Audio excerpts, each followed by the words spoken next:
Siyempre, tapos na yung ating project, guys. Solid. Yo, what's up? Bali, meron nga para akong project ngayon. Yung regular drum set ko, gagawin kong pancake style na drum set kit. Advantage nito para madali siyang itabi. Saka madali din siya dali sa kit.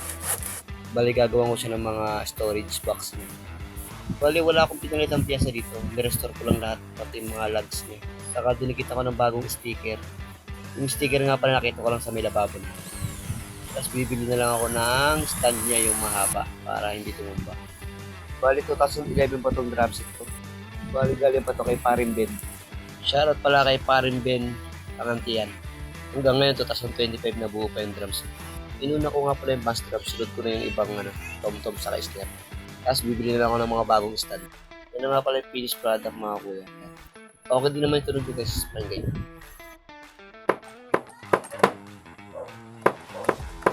Hanggang dito na mga kuya, sa susunod ulit.